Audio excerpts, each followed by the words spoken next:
Assalamualaikum warahmatullahi wabarakatuh. Kami kelompok 4 akan membahas tentang jurnal formulasi effervescent granul dari ekstrak pare Momordica charantina L dengan gelatin sebagai pengikat granulasi basah. Nama saya Korunisa Ayu Anggarwati. Saya Rica Wulandari. Saya Wahyusri Subaini. Saya Dinda Alia Hasan. Nama saya Alvin Nurlailatul Rahman. Nama saya Adelia Putri. Saya akan menjelaskan tentang pendahuluannya. Momordica charantina L adalah salah satu jenis tanaman di Indonesia yang dapat digunakan sebagai obat. Melon pahit juga bisa disajikan dalam bentuk makanan olahan yang digunakan untuk penyakit seperti diabetes, luka, dan penyakit menular lainnya.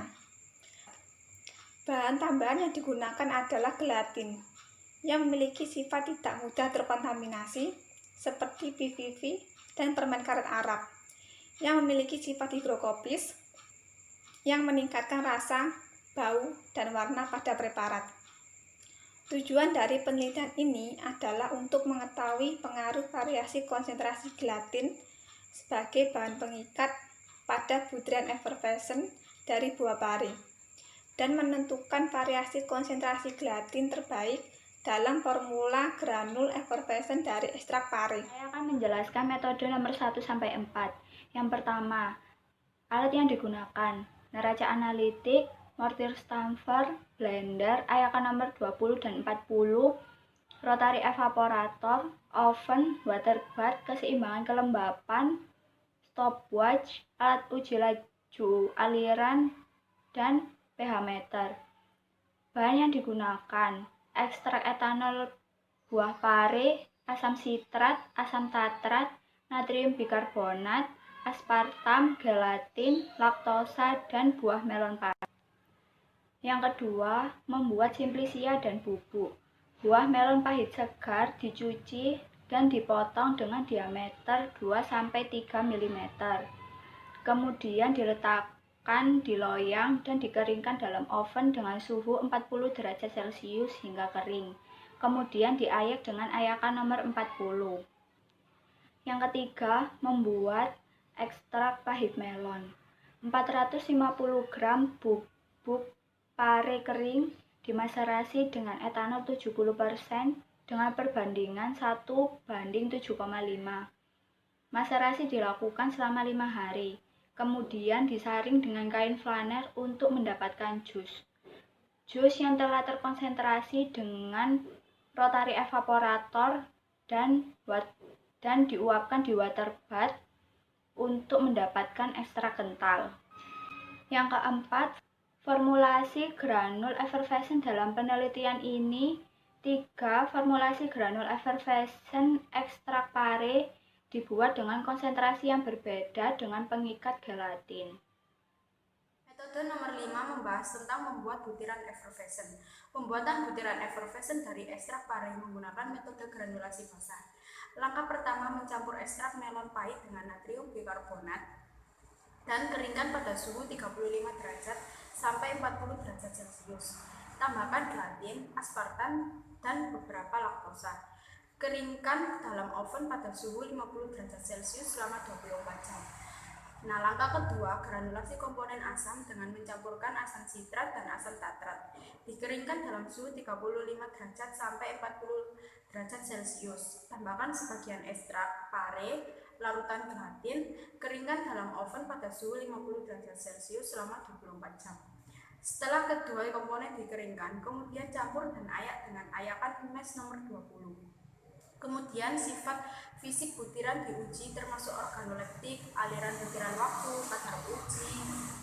kadar air, uji pH, dan lain-lain. Hasil dan pembahasan. Nomor 1 membahas tentang hasil penentuan tanaman buah pare ditentukan untuk membuktikan kebenaran dari sampel pahit tanaman melon yang digunakan. Hasil penentuan menunjukkan bahwa tanaman yang digunakan penelitian adalah pare dengan keluarga Cucurbitaceae, genus Momordica, dan spesies Momordica caratia L. Nah, yang kedua, hasil ekstrak buah pare Proses ekstraksi dilakukan dengan cara maserasi dan remaserasi 70%. Etanol adalah pelarut polar yang mampu menarik senyawa flavonoid sehingga semakin banyak jumlah pelarut yang digunakan dapat menghasilkan lebih banyak ekstrak dan randemen lebih besar. Merupakan hasil uji sifat fisik, yaitu dengan cara berdasarkan tabel pemeriksaan organoleptik dari 3 formula tersebut memiliki perbedaan pada rasa granul yang dipengaruhi oleh konsentrasi gelatin. Dari hasil pemeriksaan, pada formula 3 diketahui sangat asam. Ini terjadi karena konsentrasi gelatin pada formula 3 lebih besar daripada formula 1 dan 2, sehingga pelarut yang digunakan akan lebih besar. Berdasarkan hasil pada tabel, menunjukkan bahwa ketiga formula tersebut memiliki jenis aliran yang mudah mengalir. Granul memiliki sifat aliran yang baik jika 100 gram bubuk memiliki waktu alir kurang dari 10 detik atau laju alir lebih dari 10 gram per detik. Berdasarkan hasil yang pertama, kecepatan waktu alir granul formula 1, 2, dan 3 diperoleh dari granul yang mudah mengalir, dan karakteristik aliran terbaik adalah pada formula 2 karena memiliki waktu alir yang lebih tinggi dari formula 1 dan 3, yaitu 9,24 gram per detik. Kemudian yang kedua, hasil tes ANOVA diperoleh hasil signifikan sebesar 0,001 dengan tingkat kepercayaan 95% sehingga ada perbedaan signifikan. Berdasarkan hasil uji ANOVA diperoleh hasil signifikan yaitu 0,936. Bisa disebut lebih dari 0,05. Jadi bahwa data yang diperoleh tidak memiliki perbedaan yang signifikan antara konsentrasi gelatin yang digunakan dalam setiap formula. Menurut Rowe tahun 2006, bahan pengikat gelatin itu memiliki kekuatan yang sangat tinggi sehingga mengakibatkan granul seragam dengan kompresibilitasnya yang baik. Dari 3 bentuk tersebut memenuhi persyaratan tes yang baik jika kurang dari 10%.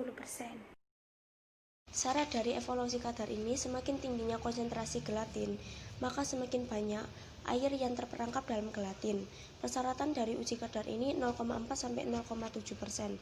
Dari ketiga formula tersebut, memiliki perbedaan yang signifikan antara konsentrasi gelatin dalam setiap formulanya, karena zat gelatin sendiri memiliki kemampuan mengikat air yang terperangkap dalam struktur molekul, dan tidak terpenuhinya kadar ini dikarenakan adanya asam sitrat dan tartat yang memiliki sifat higroskopis. Berdasarkan uji yang telah diperoleh, nilai signifikannya 0,609 yang lebih dari 0,05. Artinya, bahwa uji pH dari ketiga formula ini tidak memiliki perbedaan yang signifikan. Jadi, konsentrasi pengikat gelatinnya tidak mempengaruhi pH dan memenuhi syarat karena nilai pH-nya mendekati netral. Uji ini perlu dilakukan karena jika terlalu asam akan mengiritasi lambung dan jika terlalu basah akan menyebabkan rasa pahit dan tidak enak. Dari evaluasi waktu disolusi ini dilakukan pada 3 suhu. Semakin tingginya suhu yang digunakan, maka waktu yang dibutuhkan untuk larut akan lebih cepat. Dari ketiga formula tersebut dikatakan memenuhi syarat karena waktu uji larut disolusinya kurang dari 5 menit. Uji ini memiliki perbedaan yang signifikan pada konsentrasi gelatin dalam setiap formulanya yang mempengaruhi uji waktu disolusi. Perbedaan ini dikarenakan adanya peningkatan konsentrasi gelatin yang meningkatkan kekerasan waktu hancur dan disolusi. Rasa responsif. Terdapat 2 gambar grafik, yang pertama yaitu hasil uji rasa granul effervescent dan yang kedua yaitu gambar grafik hasil uji granula effervescent. Pada formula 1 diketahui lebih pahit rasanya dibandingkan dari formula 2 maupun formula 3. Pada formula 2 yaitu cenderung rasanya hambar dan tidak memiliki rasa. Pada formula 3 memiliki rasa asam yang sangat tinggi sehingga ketika dilarutkan tidak terjadi perubahan pada rasa. Dan dapat disimpulkan bahwa semakin tinggi konsentrasi gelatin, maka akan mempengaruhi sifat fisik tes granul. Dan semakin tinggi konsentrasi gelatin, maka semakin rendah kadar air dan semakin lama waktu untuk larutnya. Dan yang kedua yaitu konsentrasi gelatin 9% merupakan konsentrasi formula yang terbaik untuk ekstrak pare yang akan dibuat menjadi effervescent.